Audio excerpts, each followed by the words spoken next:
Hey everyone, welcome back to my channel. Thank you so much for tuning in.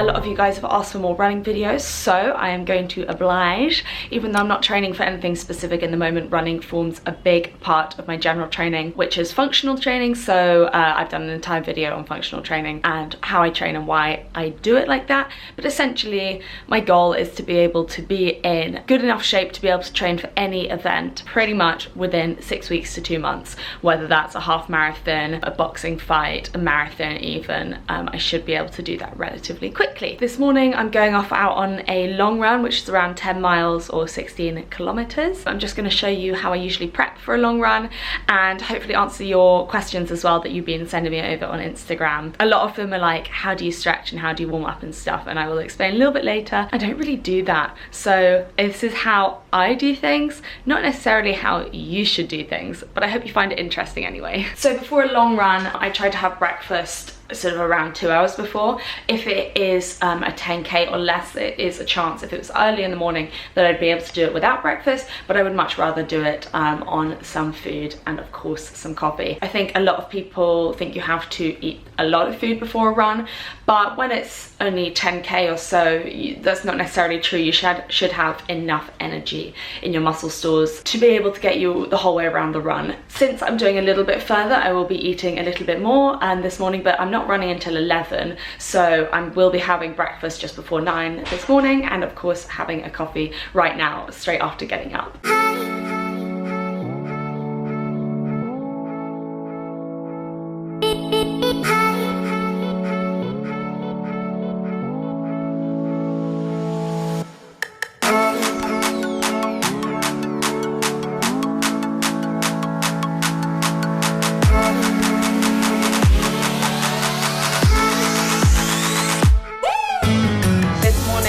Having yogurt with granola. Usually I just have a couple of pieces of toast and peanut butter or something, but this is what I had in the fridge and I needed to use it up, so this is what I'm having instead. Plus I find that the more random things I eat before a run, the less scared I am when I go away for a race or something and you're staying in a hotel and they have like nothing that you're used to eating.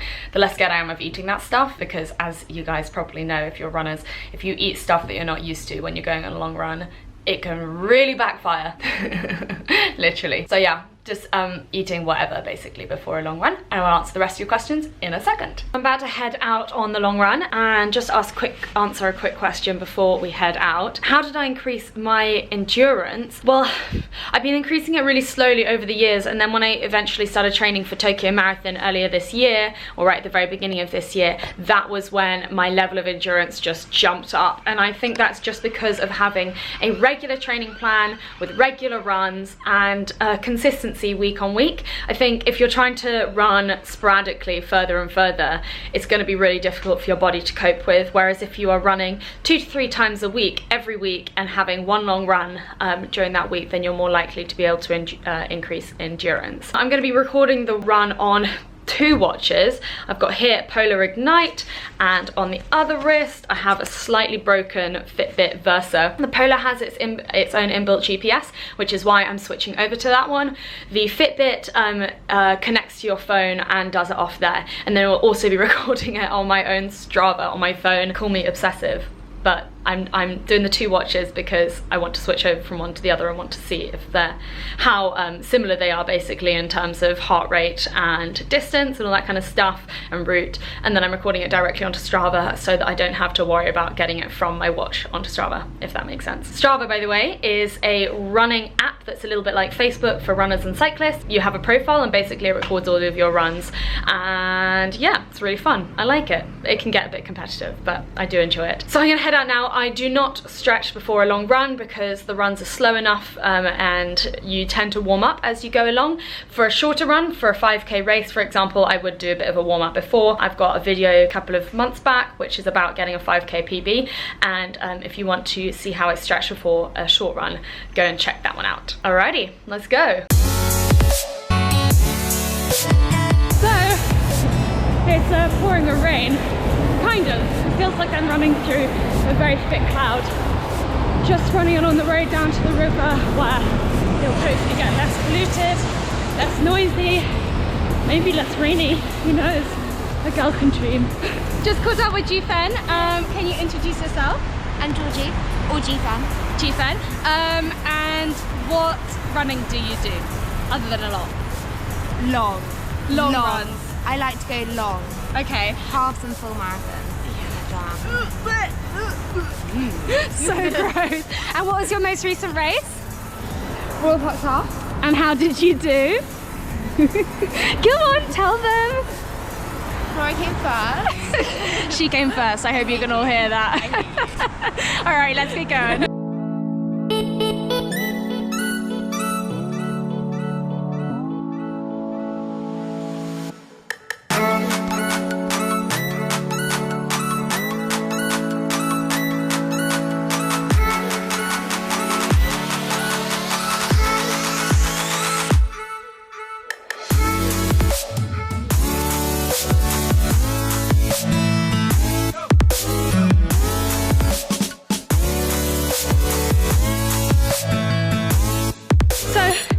People, as you've heard, asked me how I increase my mileage, and I gave a little bit of an answer at the beginning of this vlog. But Georgie, how do you do it? So I think it's important to do a bit of fartlek, which is interval training. So not as naughty as it sounds. yeah. And that's where you like sprint for a bit, then you pull back for a bit, and you go a bit more chilled. You sprint for a bit again, and that can literally be over like 100 meters if you want it to be, if you're relatively new to running, or it can be over a couple of miles. And it's just really good for building up stamina. Yeah. And so if you're looking to increase mileage, you need a bit more stamina in you. Yeah. And often it can feel really hard to do that bit initially. But that's the point, right? It's got to be difficult for you to improve a little bit. Yeah. Okay. Exactly.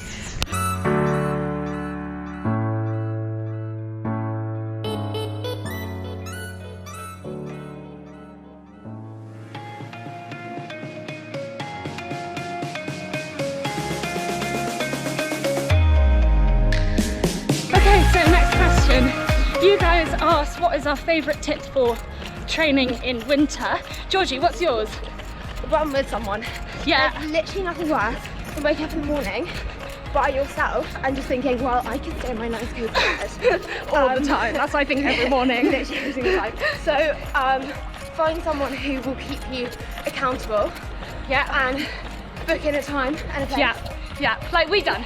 Like we just did. Yeah, and we're running in the rain. Oh my god, little puppy! Oh, hello. Hi. Hi, sorry. Hello, little puppy.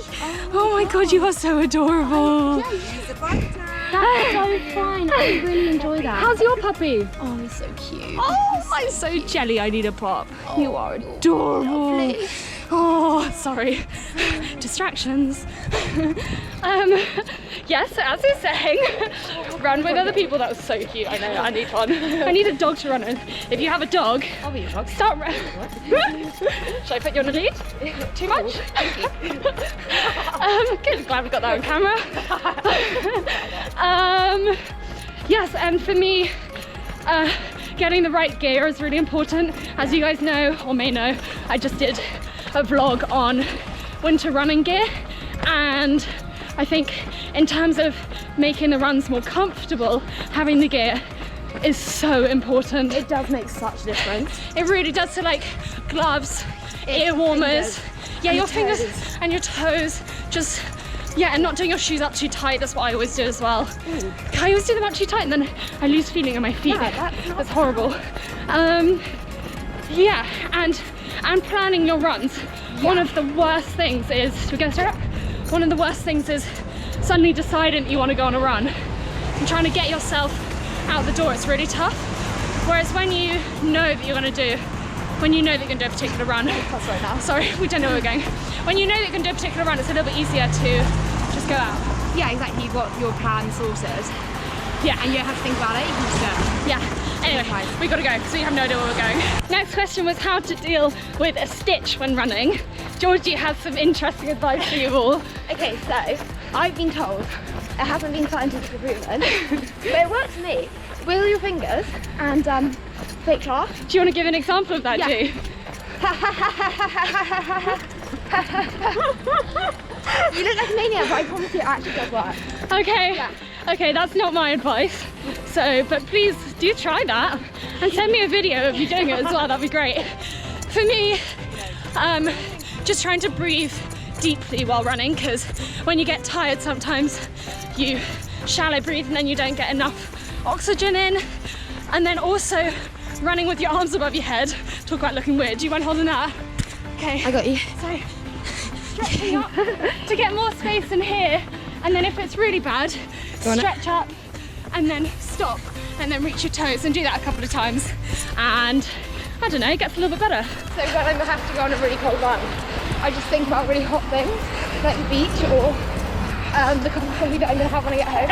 Actually, coffee is my main motivation for most runs. Really? If there's coffee at the end, I'll do it. To be fair, we are running to coffee, We're so running right now.